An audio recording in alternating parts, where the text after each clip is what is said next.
Hey guys, Steven Martinez with The American Dream. I just want to say a big thanks to all our supporters and fans. It's because of you guys that we're able to keep growing. Having said that, please don't forget to follow and subscribe. It means a lot to us. That's what helps us keep growing. And also, I hope you guys enjoy the next episode. Hey guys, welcome back to The American Dream podcast. I'm here with another special guest, my boy KB. What's up, man? From all the way from Miami. That's it, baby. Here for Man, you. Yeah. Appreciate it. Well, here for the dream, the American dream.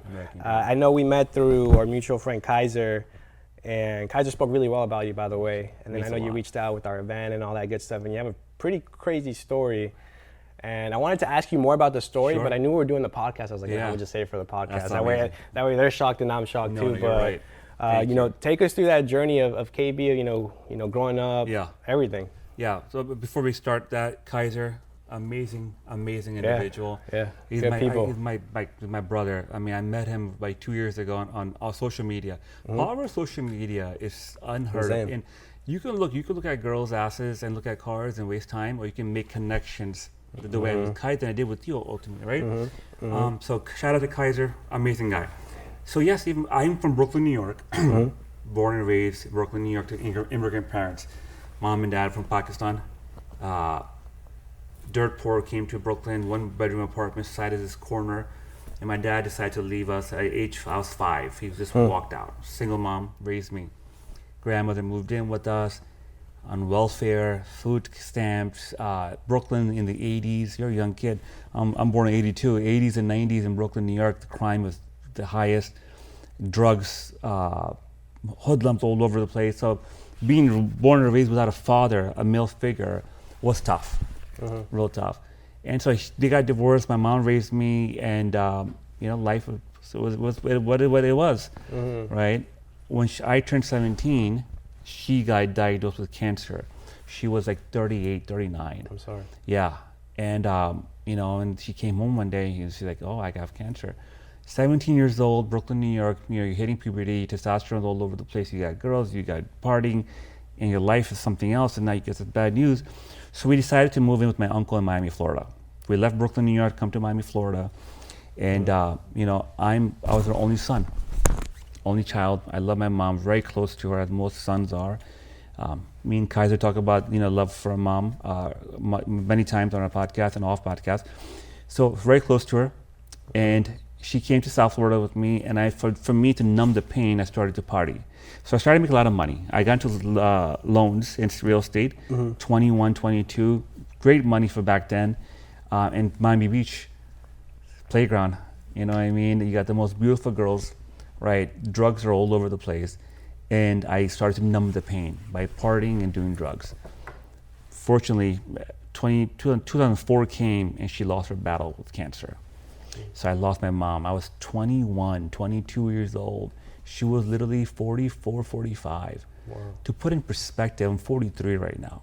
So it's kind of scary to put in perspective. She died pretty young. You look really young, by the way. Thank you, brother. Thank you. That's your med spa. Shout out to my med spa. Yeah. But dude, I lost her at a young age, and I started doing drugs, and to numb the pain even more. Percocets back then, pain pills were huge. And so I started to take one, another one, and I built a dependency on it. Same time, I met my girlfriend, my wife now, 20 years ago at an event, and we hit it off, and she was my saving grace. She came in my life. I was broken, I was lost, I was dealing with this pain pills situation, and she goes, "Listen, if you want to marry me, I'm going to med school.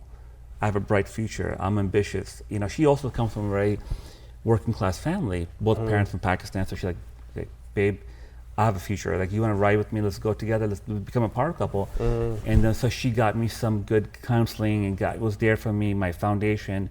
And I was able to get rid of that addiction and move on. So that's the earlier part of my developing, right? Went to undergrad, political science, got my MBA in marketing. Nice. And living life, man. I had a corporate job, traveling the world, nice suits on, Miami Beach, Brickell, beautiful office, looking at Brickell downtown. And now, first daughter is born, and again, started to deal with some demons. Some unresolved trauma. And man, I'm telling you something. They say that your subconscious mind is formed when you are a baby. Yeah. From 0 to 7. Yeah. Immigrant parents, right? For us, money growing up for our parents is not the same it is for, the Bidens in DC. It's not, right? They grown up, they see money, they have nice houses. I don't know how you were raised, but like blue collar, working class. Yeah. So the mindset for us either is be two ways. Either be like, fuck, I'm gonna go get it. Yeah, I'm gonna make it happen. Or be like, yeah, I'm not good enough. And I was part of that part, that not good enough, right? So that one part, dad divorce, dad just skipped on me. He just called me once a year. Missing father relationship, it's crucial. Patrick Bet-David, he did an amazing video recently. The importance of a father in a household. He said that X amount of people in jail, strip clubs, these women that we see in strip clubs and porn and doing OnlyFans, not to be stereotypical, but a lot of them have daddy issues. Most men that are in jail and incarcerated have issues with their father, a missing father. So you have a missing father with me. You had a mom that got diagnosed when I was 17, that I lost when I was 22. Unhealed trauma, and it kept creeping up.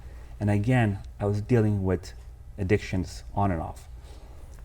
2017, Christmas morning, one baby on the way, and one running around. My wife was like, babe, it's Christmas, want to go see your family later? We're Muslim, but we do celebrate Christmas as family. She says, I'm gonna have to go to the ER to work. She goes, I called a babysitter here from Venezuela. And Isa's gonna watch our daughter Isa. You go take a nap, do some work, do your thing. And Stephen, what a godsend Isa was. I don't know what she is now, God bless her. I went upstairs to take a nap early morning and at noontime, and I fell down. Boom. My whole right side just gave in completely. Damn. I grabbed my phone to call my wife, and I swear to you, bro, it's like gibberish. Just imagine a drunk guy calling his wife. She's like, babe, I'm at the hospital. I'm at work. What are you doing? I just got here. Everything okay? Yeah. I'm just gibberish. And she's like, oh, shit. And then Isa, I think called her and said, hey, Dr. Sama, he had the droop. Just the sign of a stroke is a headache and a droop, and you lose function in either your right hand or left side. The brain works in that way, right? Wow. So ambulance came, they took me to the hospital. I remember my wife pulling up, and he called my best friend from him. He came from his house. They both pulled up same time. I see them like this, Stephen. I'm like confused who they were. I remember I have some memory, like a very cloggy memory. I remember I had to pee. I'm running around the hospital. They're calling a code, like code blue, stroke alert, and they're calling these big security guys to grab me. They think I'm just losing it. My wife's like, probably has to pee.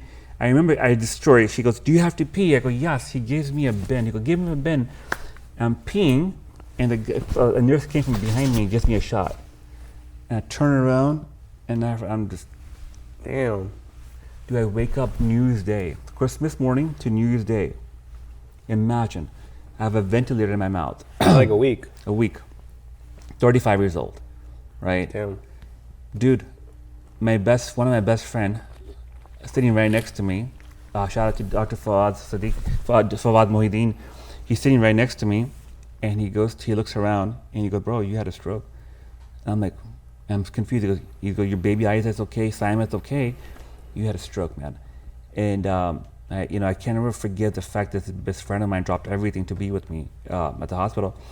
And I'm confused, and the doctor comes to me the next day, and they remove the ventilator. You could imagine, man, okay, so Mr. Bukhari, you had a stroke. Can you say a few words? I swear to you, Stephen, if you had $1 million on this table right now, stacked, Mr. KB, that's yours. Say the word buttercup. That's the word they told me. Say the word buttercup. I couldn't say it. Buttercup. How easy as that sounds. They said, Mr. Bukhari, can you move your feet, your toes, your hand, this right side? Nothing worked. And I could see the look on their face like, oh shit. And I saw him go to my wife in the corner. I'm hearing everything, and he goes, Dr. Saima, but they were colleagues, same hospital system. He goes, Dr. Saima, I don't think he's gonna be able to walk normally again or be functional. It's not looking so good. And I'm like, I'm hearing this, man. I'm like, wow. And it's like a bricks just falling on top of you. You have a baby on the way. You have one at home. You had this future plans of your life. I was executive director of marketing. I wanted to be a equity owner. So I was working towards that. I had, a corporate guy. And God had his plans. Damn. You know what I mean? And you sit there and you're like, what the hell's gonna happen? But something happened inside of me, man. Some voice inside of me was talking to me, and in the message I was getting that this is not it.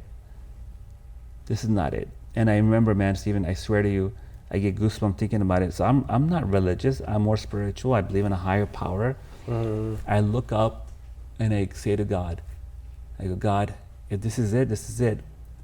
But I promise you, if you give me one more chance to be the best version of myself, to be the best version of myself as a better husband, better father, better friend, better anything, everything, and go out there and spread the message of inspiration, I promise you, I'm going to do my best. And I guess that my prayer was heard. Dude, I went to rehab.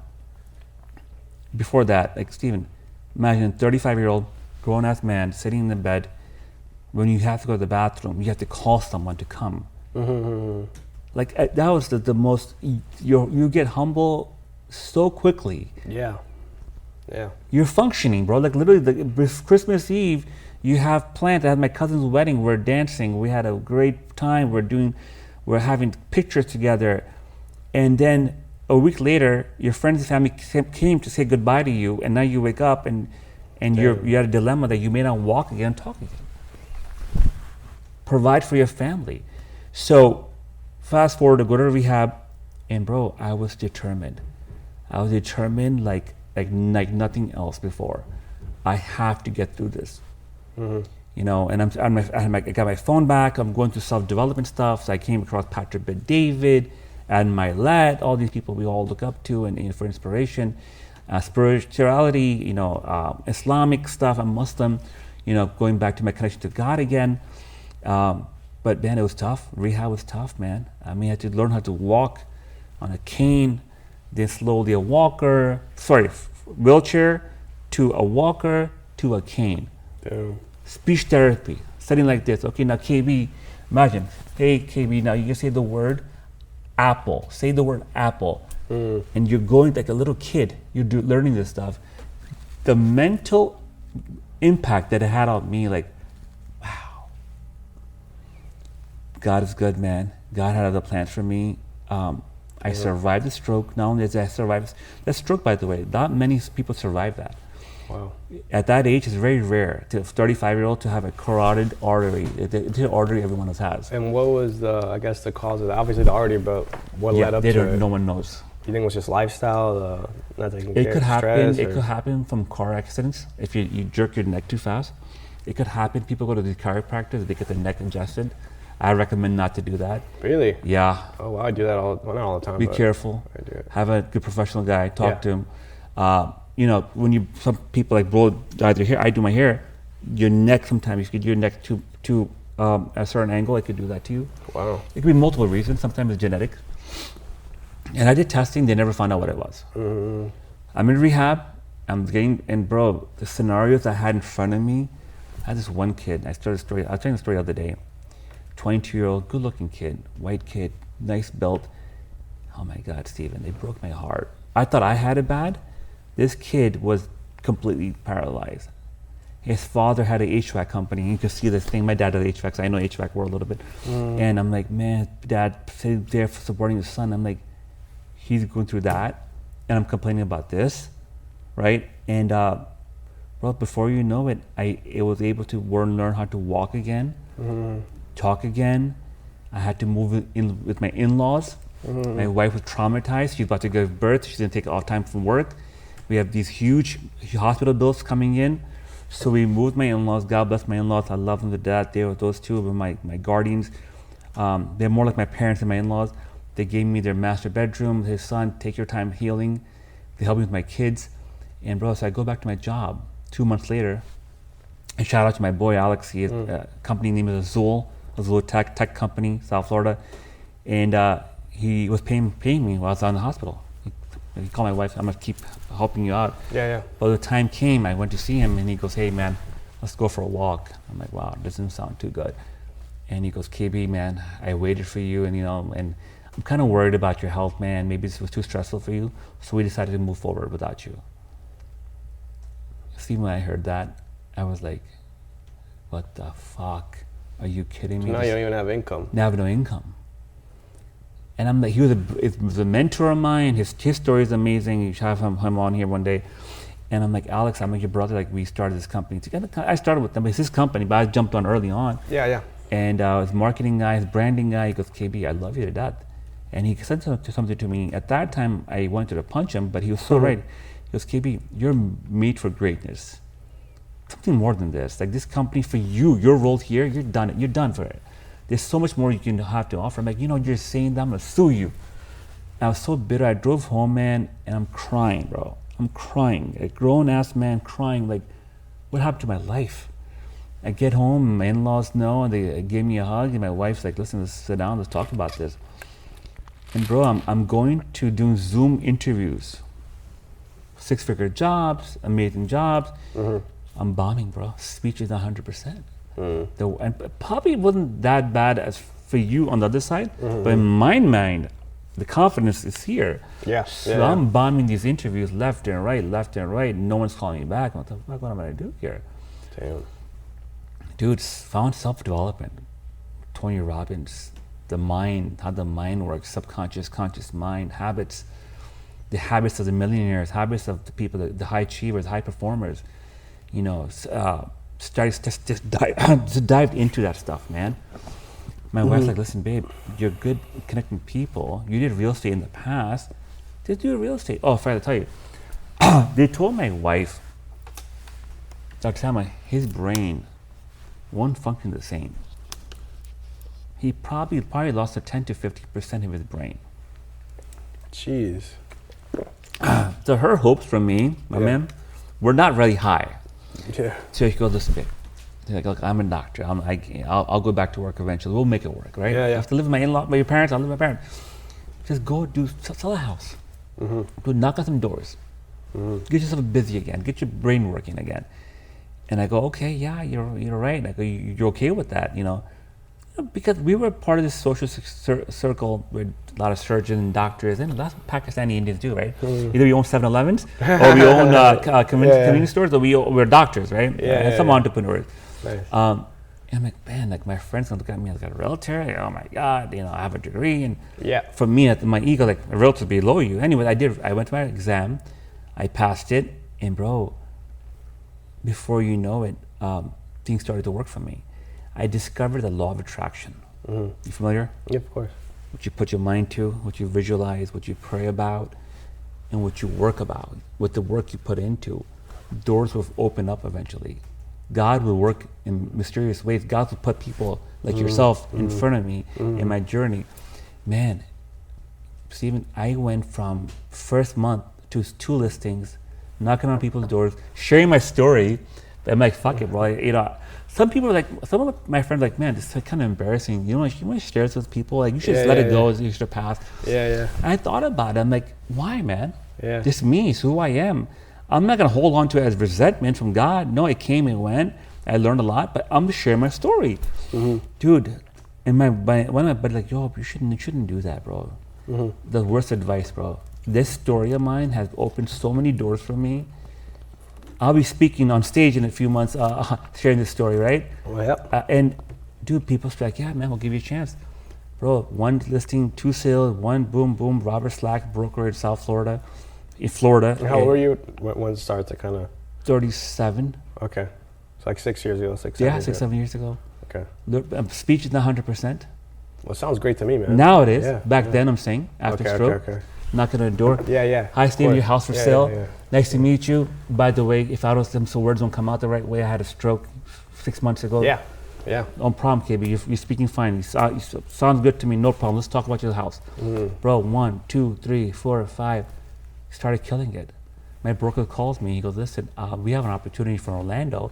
We have a team that we want you to take over as a team leader. 30 agents. Come do it. packed my stuff, man. My wife got a job in Orlando, and we have a house in South Florida, and so I'm like, let's go. Dude, my income went up 10x almost overnight. Nice. Team leader, and plus I got my own personal business I'm doing on the side. Yep. Dude, money started to come in, and that time, Steven, it was the time where like, fuck, you don't have to be a doctor to make 6 figures or a lawyer. That was my belief system that I had for a long time. I have to wait 10 years in corporate America to make good money. I'm like, fuck, dude. And in 9 months I became team leader. My checks are way above 6 figures. I'm making doctor money. And I'm like, dude, this is not hard. It's hard. Don't get me wrong. Yeah. You're a leader. You have to show up. You have hire, fire, train, market conditions, rebuttals, but it's doable. Yeah, and then at that time too, I guess your train of thought is, I don't have too much time left because you just went through something so traumatic, so you know tomorrow's not promised. So why, like, let's go all in on that. So you said it. You nailed it. That became my motto. And I say that when I do my small keynotes here and there, I always end up with that. Like, tomorrow's not promised, guys, ladies and gentlemen. So today counts. Yeah. What are we doing today? Well, I'll do it tomorrow. I'll lose the weight tomorrow. I'll start my program tomorrow. Right? Yep. Right? You know, me and you, we talked about the thing, we made a decision, boom, let's go. Right? And you have to do that. So to your point, yeah, tomorrow's not promised. So I have a time on myself, man. I have 2 babies now, bro. Well, congrats on it. Thank you so much, awesome. man. You know, yes, my wife is a professional physician, bro, but I'm a man. That's her job. That's her thing for her, right? And she helped me a lot. Set up, right? Stroke time, she helped me get up. I had her, but as a man, I want to provide. I want to lead my family. You know what I mean? Yeah, absolutely. It's crazy that just kind of hearing your story now. We filmed a ton of episodes so far. We've had different, guests that have different stories. All have different, tribulations. We had one who was homeless from being on the street and being addicted to drugs, and then now he's a multi-millionaire. One who was incarcerated, maximum security prison for 15 years. And I think a lot of people's journey is interesting, but when it comes to life, I think you take the cake, man. Thank you, brother. We have a good friend of mine. His name's Anthony, and he has a stuttering problem. Okay. And it was funny because I saw him in Vegas, and I guess I'm trying to kind of pair the two. Yeah.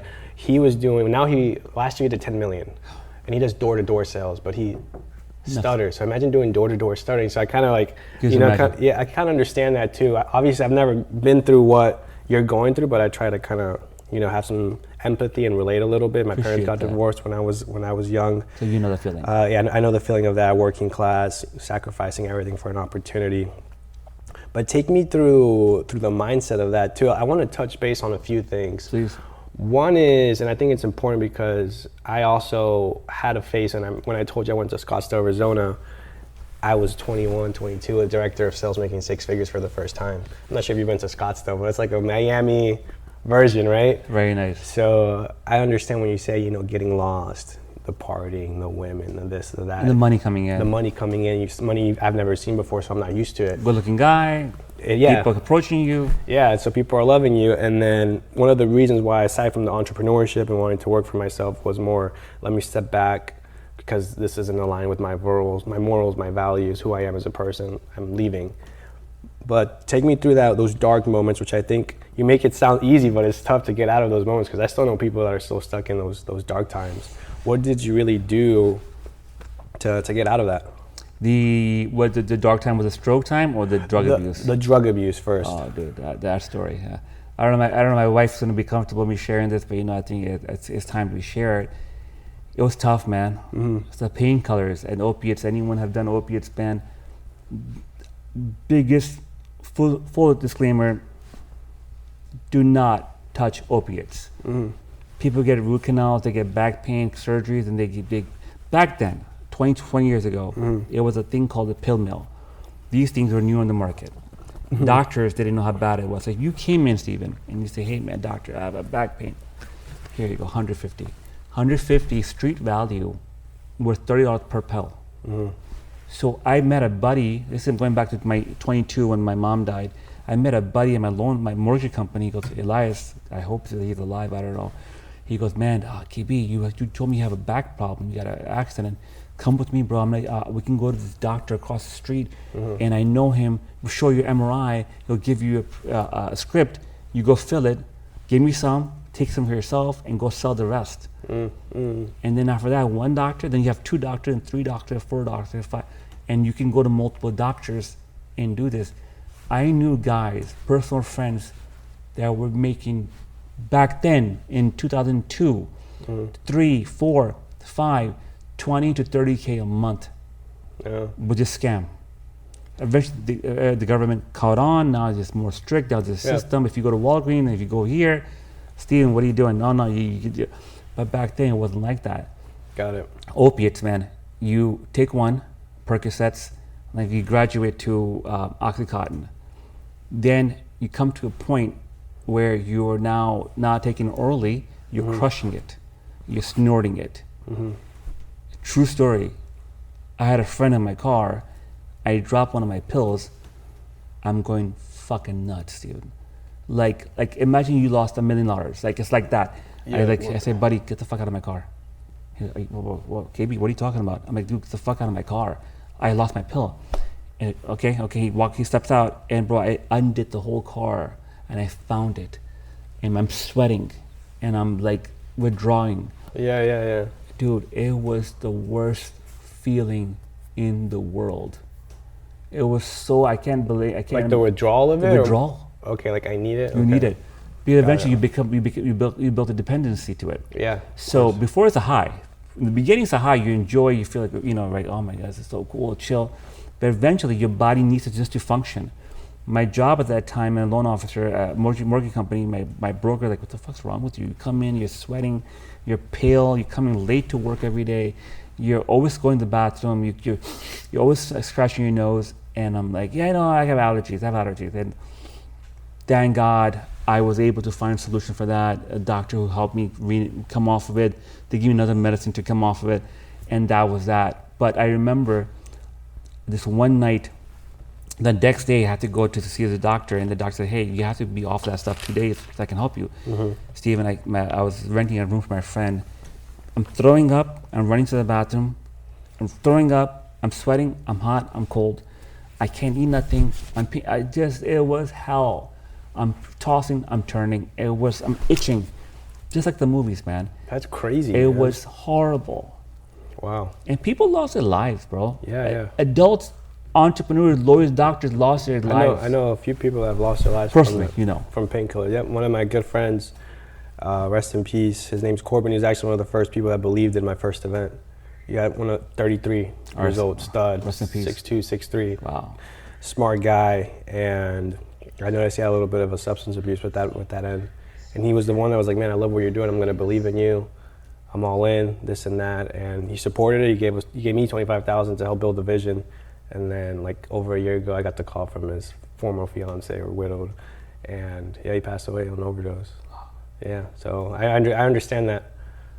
So people lost so many close people, man. So once you're kind of going, you're out of that stage, that dark moment, which congrats, by the way. I think that's overlooked that because people don't know how hard it is. Yeah. And I was never in that aspect of it, but for me it was, different stuff, the going out, the temptation, the women. But it started to become a codependency issue where it was like a kid eating candy, and the more I eat, the more my stomach gets bigger, the more I want. So, but then there was more internal stuff, more childhood stuff. Sure. That was, the deeper picture, and that I have to resolve as, my trajectory of becoming a better person. I need to look at myself. Okay, who am I? Who defines me? Is it because of this? Because of that? No, that's not. I am who I am, and if I want to get there, what do I need to do to become that person? So moving forward there, and then obviously now that you have the stroke, which is crazy, by the way. How was your mindset? Because we started talking about mindset. Before we talk about your wife too, because I know that's a very big factor, but you can't help someone that doesn't want to be helped, right? So your mindset, how was that overcoming the stroke? Where were you? I was a victim. Why me? You were the victim? In the beginning. Okay. What the fuck's happened to me? Yeah. I didn't deserve it. And then, dude, a lot of emotions. When I say I felt like a loser, I felt like a loser. I used to wake up in the middle of the night, a month after the stroke, and tossing, turning, wake my wife up. I said, babe, what happened? You okay? I'm like, I'm just a fucking loser. I'm just breaking down. Like, I'm good for nothing. I have no value for you. You should leave me now. I'm like, you just leave me. Like I had nothing I can provide you anymore. And by the way, we've been together now, as of right now, 2025, we've been together for 20 years. Wow. Your event where I'm speaking at is my anniversary. No way. 20-year anniversary or 21? 20-year anniversary. Nice. So we'll be cutting a cake at your event. Yeah, for sure. You know, do it, and like, dude, I was like, so she's been with me, bro, from the jump. And I'm like, I let you down.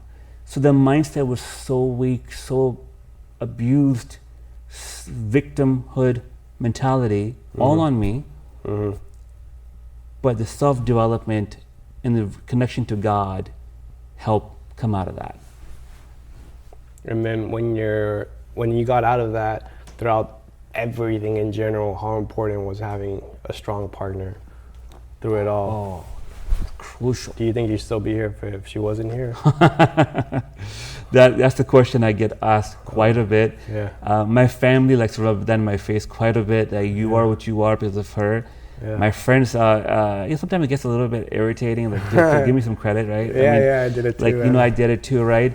But yeah, her guidance and her I'm getting a little emotional, but her being my rock right next to me, man. Tough times, dark moments. Dude, I mean, she's a beautiful girl. You'll see her. She's a physician. She's beautiful. Her parents are together. She didn't have the issue that I had. Wow. You found something really beautiful, man, because I think nowadays, at least speaking for my generation, women or people will be with you during the good times, but then you really find out who is who during those bad times. Yeah. So you're really lucky and blessed to have a partner that was with you in the lows and the highs. Now she's enjoying everything with the family. So she definitely is. That's awesome, man. I had another question actually. So when you're speaking about what's going on in your life with the life obstacles, right? And then you were thinking, man, like this could be an excuse, this could be an excuse, this could be an excuse. And then people nowadays are very victim-minded, I would say, where we're always trying to find the easy way out or make an excuse. What do you do, or what do you tell yourself to be like, man, fuck that, like I'm not making excuses. Like you have every right to make excuses. Yeah. You have no job, you got a stroke, you had a substance abuse problem, life wasn't going your way. You could have easily been there. That's like the easiest way for you to actually, hey buddy, keep going there. You bounced back. Like what were you telling yourself to not make excuses? My mom, rest in peace, Khurram Bukhari, she lived her life for me. Her legacy, bro, I couldn't waste it. Wow. I'm starting her foundation, Khurram Bukhari Foundation. I'll be working on making schools in her name and honor to help people in the struggling countries, the lower economic countries out there, build some schools and foundations to help, especially women. So sidetrack, come back on to your question. My mom, number one. Dude, this lady was on. I remember, Stephen, I have a very clear memory. We're on line outside in Queens or Manhattan to get food stamps. It's snowing. She's holding my hand. I can tell she's fucking scared, and she couldn't give up, and she has to raise me. So these memories just come back all the time for me, like black flashbacks. So number one, my mom, right? Number two, my wife. Again, Saima, she invested. Her parents didn't like me at first, bro. I don't blame them, right? Like my pre-med daughter is gonna marry this guy who doesn't have a high school degree. He had a high school diploma, but had no degree. Yeah. And then they said, okay, fine, go marry him. They bought into it. Now they love me. Now my mother-in-law is my biggest supporter. She's like, good luck in the podcast today. But it's them. My mom's brothers put so much time into me and to help me get to where. So all these people put in so much time and effort and money. If you think about that, right? Yeah. And look, lastly, bro, listen. Yeah. I always had big dreams. I didn't believe in myself, a different topic, but I had big dreams.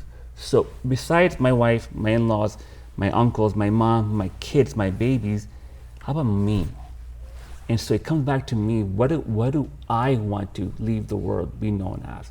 And that was what helped me keep on track. That's powerful, man. Thank you. I love that. It's crazy. Usually like when I do most sessions, I'm not really left speechless. Yeah. But I'm really left speechless because I can only imagine, what life took you through those obstacles. So you mentioned obviously your family being a big role, your wife and your mom. Now with what you're doing, what's kind of like the 5 to 10 year plan with your goals?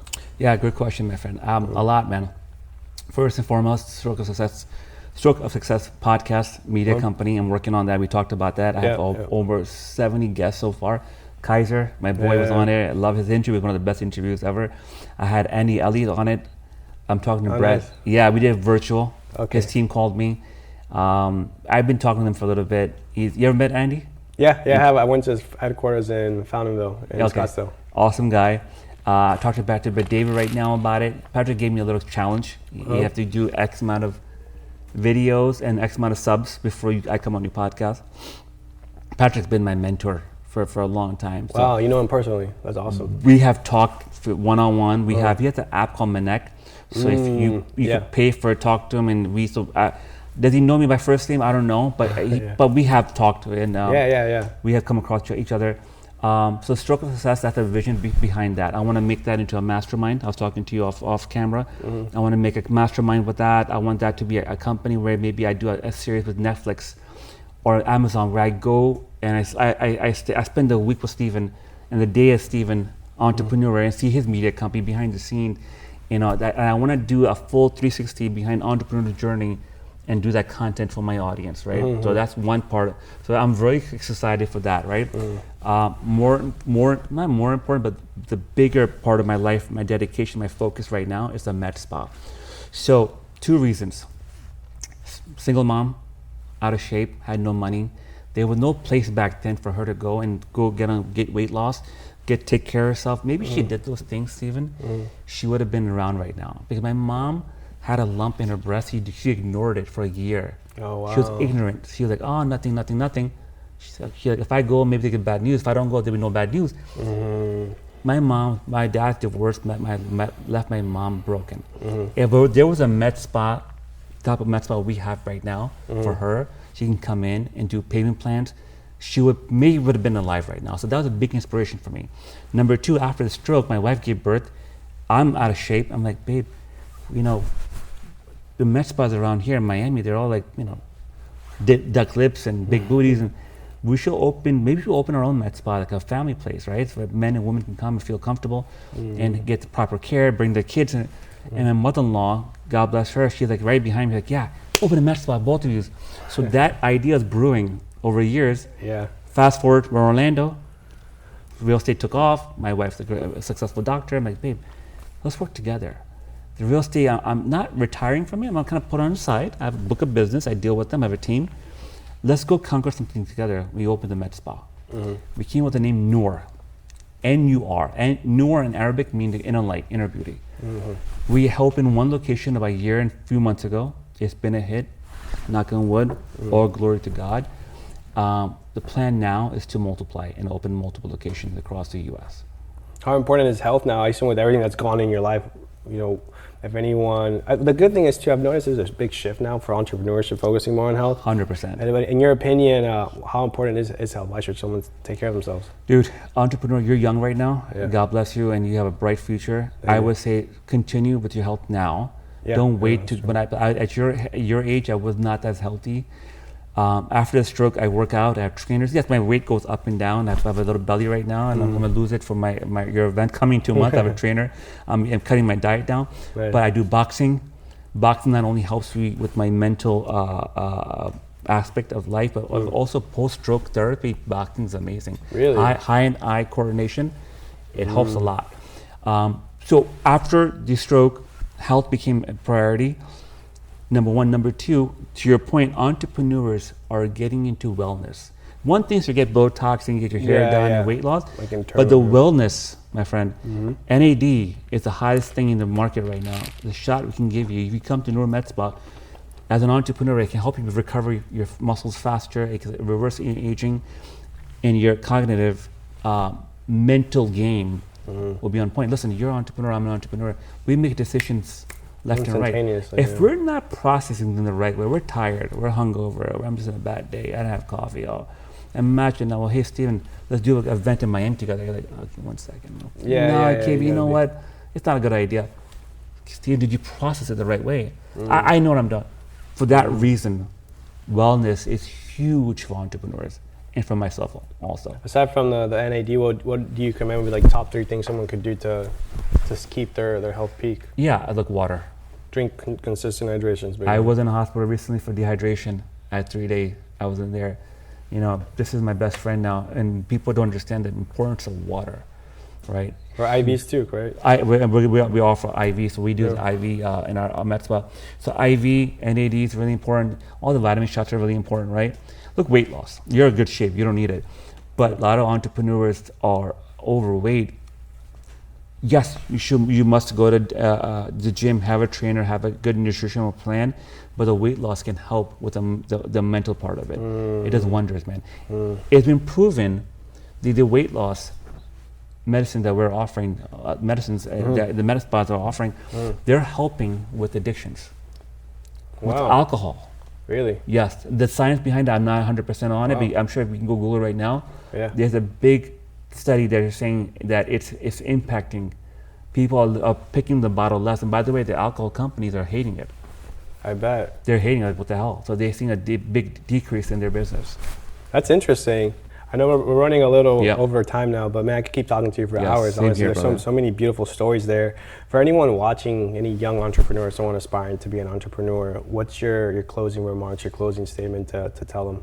Listen, man, number one, find your running mate, your life partner, the right girl or guy. You know, Patrick Bedave talks about this book him and his wife did. I didn't do that book. I met Patrick much later, but it's a great book. He talks about it, and I'll give you the name later. Have these questions of, you want to have kids? I want this. You're Republican or you're liberal? You want religion? What do you believe in? Christianity, Catholic, Islam, Hindu, Judaism? And these questions are so crucial that we fall in lust with the opposite, whatever your thing is, and you fall in love, and and your physical attraction, and then you say, I want to get married to this person. Get that homework done first. Your life partner, man, makes everything. Number one. Number two, have a goal, have a vision, have a plan, and have it in detail. Vic Tippett, shout out to Vic Tippett, one of my mentors. I met with him in Mastermind a few months ago, and we were talking back and forth. He goes, KB, you have a great plan, but brother, I need you to be detailed. Detailed. With the house you want to have, what color is the floor? What street? What city? That you want to fly private? What jet? You want to lease it? You want to buy it? So have that stuff out there, number two. And number three, man, connection to a higher power, something bigger than us, right? And with that being said, higher power, law of attraction works, man. I'm telling you, it works if you do it the right way. Self-talk. With information you feed your mind. Yeah. Power of words. Power of words, man. Man, appreciate you, brother. What a podcast, there man. You go, man. That's crazy. Speechless. How we do, guys? That was phenomenal. Thank you guys for tuning in. I'll see you guys in the next one.